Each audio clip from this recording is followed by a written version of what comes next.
Hi there, welcome to your guide to collecting everything in Koresh, the new zone for patch 11.2. New major patch, new zone. 11.2 also brings a new season, dungeon, delve, and raid, but for this guide we're going to focus on everything outdoors, from rares and treasures, the new campaign storyline, to phase diving and ecological succession, and everything collectible that you can hunt. To get started, we need to get to Koresh. As long as you've completed the Kaz Algar leveling campaign, when you log in after the patches hit, you'll be able to start the 11.2 story quests. Check your quest log for directions on where to begin. As you play through the campaign, be sure to pick up the side quests you come across. They'll reward you a full set of gear for each armor type on top of the one for the campaign. As you get through the main campaign, you'll also unlock phase diving and ecological succession, both of which have a bucket load of rewards of their own. Handful of free achieves for all that questing too. Through these quests, you'll unlock your Reshii Wraps, the cloak for the zone. The wraps can be upgraded with achievements tied to them, and they're what you need to go phase diving. Don't stress too much about these though, you'll get them naturally as you play through the zone. The wraps are a big thing for player power, but this is a collecting guide, and outside of the achievements I've mentioned, there's nothing really here to collect. Flying is unlocked from the start in Koresh. There are achievements for exploring the whole zone, collecting all the skywriting glyphs, and for all the treasures. Those treasures have transmog, pets, and a toy too, so many reasons to hunt all of them down.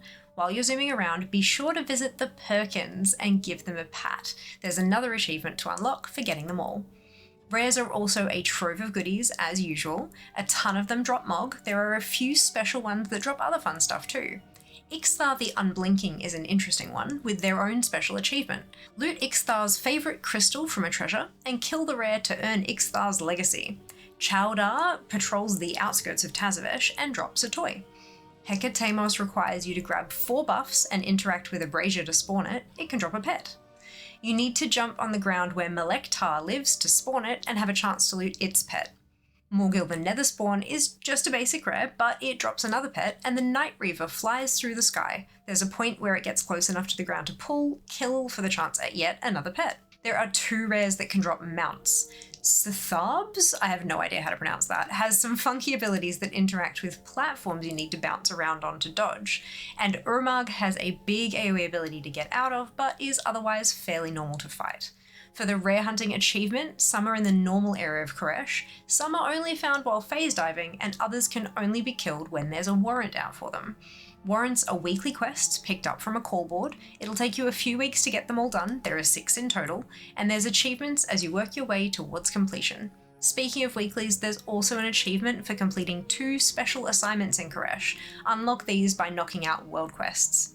There's a new world boss, Reshii the Untethered. He drops 1 piece of loot for your warband per week, and that's transmog, so go get it.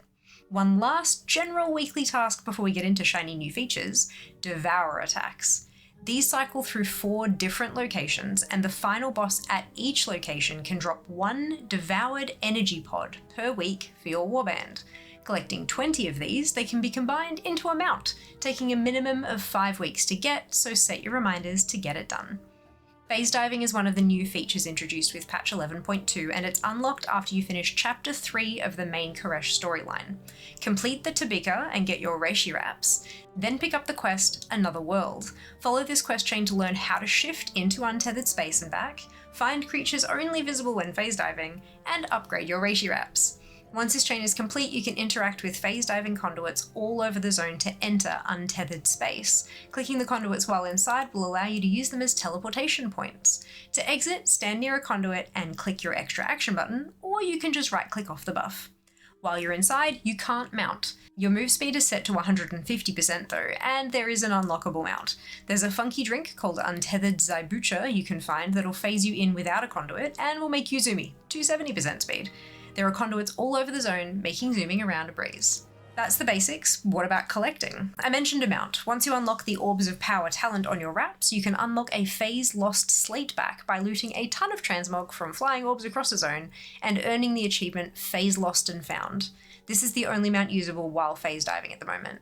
There's also a weekly quest called More Than Just a Phase. It's your standard fill the bar deal.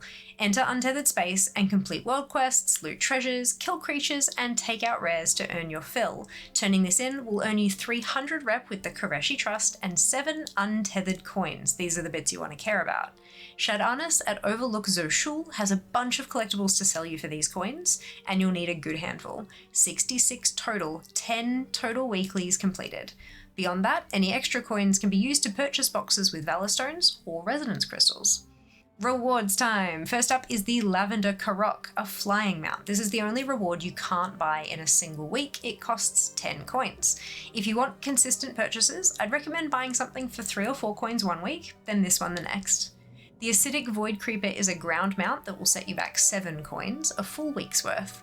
Down to 5 coins apiece are a handful of ensembles. There's one for cloth, leather, mail, and plate, plus 1 for cloaks and another for cute shoulders. That's 6 ensembles total.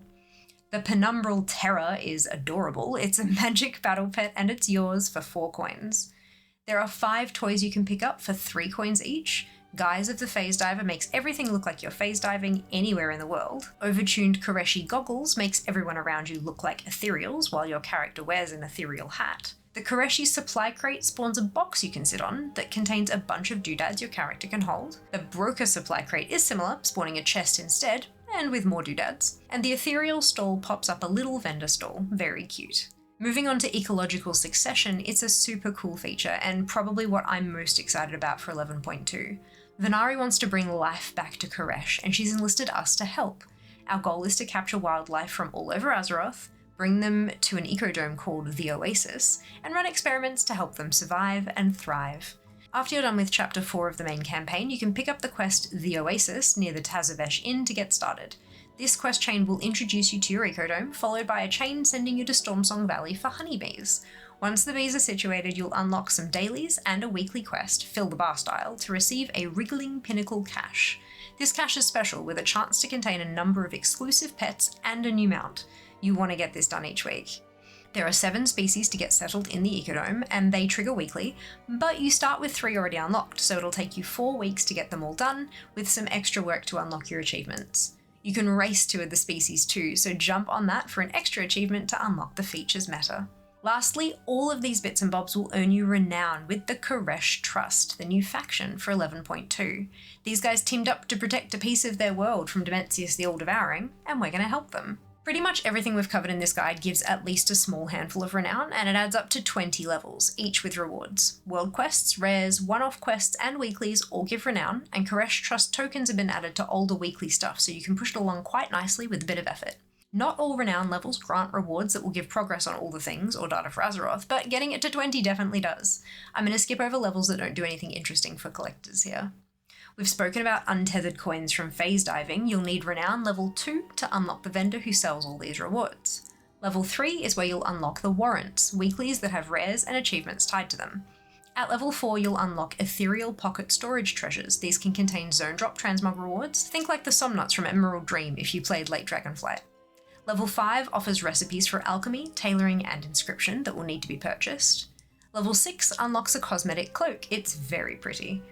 At level 7, players unlock an eye level 668 veteran chest, and although this is very much player power, it is also transmog. Skipping 8, at 9, a new questline unlocks that will lead you to a mount, Blue Barry. Level 10 grants a tabard that matches the unlocked cloak. At level 11, those ethereal pocket storage treasures are upgraded to larger ones with better loot. Level 12 unlocks ethereal tomes, profession knowledge books. Although not directly collectibles, knowledge points can unlock recipes, so yay! At level 13, there's a shoulder mog. Level 14 unlocks a set of cloak transmogs that matches up with the ethereal outdoor questing gear, as we won't be getting cloak drops as part of the sets, thanks to the Reshii Wraps. Once you get to level 15, you can buy a Ruby Void Creeper ground mount from the Quartermaster. This is an 8,125 resonance crystal purchase as usual. Level 16 unlocks eye level 681 champion braces. Again, this is player power, but also transmog. At level 17, we can buy Reshii tools and weapons. These are cosmetic pieces. More transmog. Skipping level 18, at 19 we unlock the ability to purchase the Terror of the Wastes, a flying mount for 11,375 resonance crystals. And finally, at 20, we get a title, plus the achievement, and a completed reputation to count in our collections.